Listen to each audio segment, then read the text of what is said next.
Memphis versus the Lakers. What's going to happen in this series? Is Ja Morant going to return?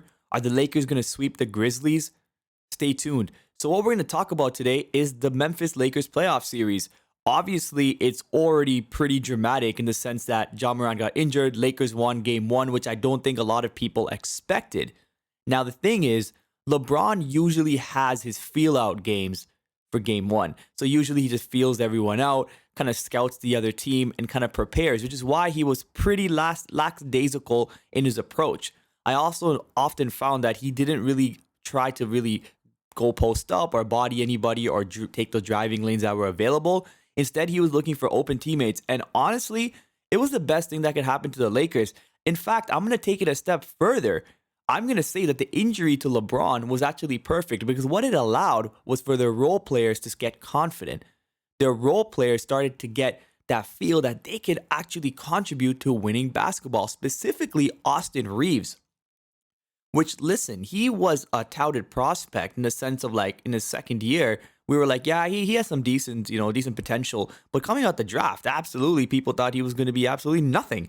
And the fact that he's had this much of confidence, it does show that LeBron does bring a level of leadership and inspiration. It's just that you need the personality type and a lack of ego to follow through with that. I think Austin Reeves is a great example of just listening to his teammates, specifically AD and LeBron, learning from them, knowing his role. And now he's in fourth quarters taking over series, which is honestly mind blowing. So I think it was a blessing in disguise.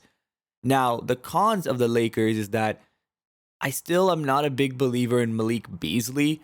Jared Vanderbilt is definitely playing his role. D'Lo is playing his role as well, but he can be quite inconsistent. And I want to see a little bit more out of that because that's exactly why they traded Russell Westbrook. And they've provided the depth, but I think to actually go really far, they're going to need a bigger contribution from Malik Beasley. And definitely, they're going to need consistency from D'Lo, right? D'Angelo Russell. So we're going to see how that plays out.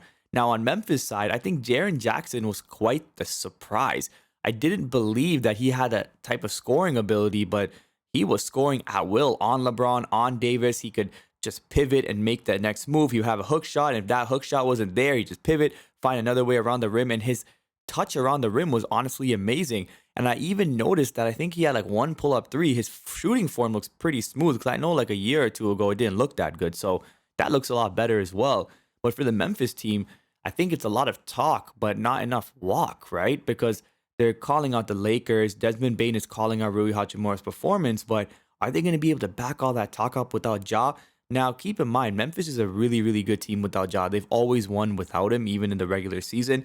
But obviously, playoffs is a different story. And I think if they flame out in round one, it's just going to be another disappointing season, back-to-back 50 wins. At the same time, though, they're so young that I don't think the expectations are as big as people seem to be.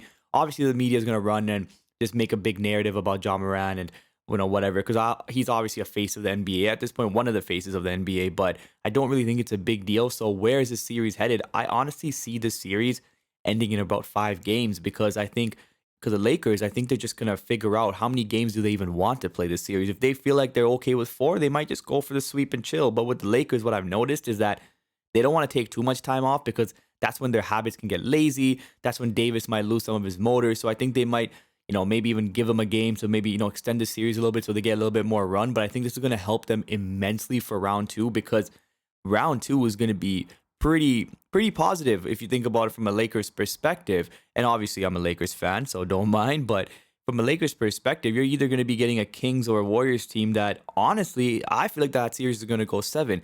Obviously, if it continues this way and the Kings just dominate, it's not going to be that advantageous to the Lakers. But then again, it's the Sacramento Kings, so I do think the Lakers rather see the Kings and the Warriors.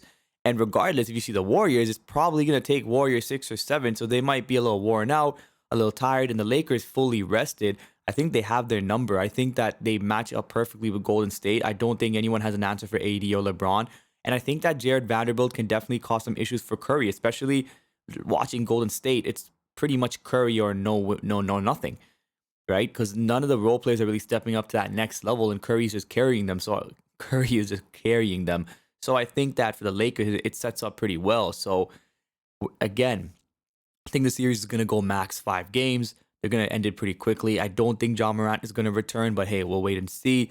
I think the Lakers are going to have a pretty smooth ride, and it's going to be an exciting playoffs because at the end of the day, the West is exciting, the East is exciting. So yeah, Hopefully, we get to see Lakers fully healthy moving forward. But yeah, we'll have to stay tuned and see.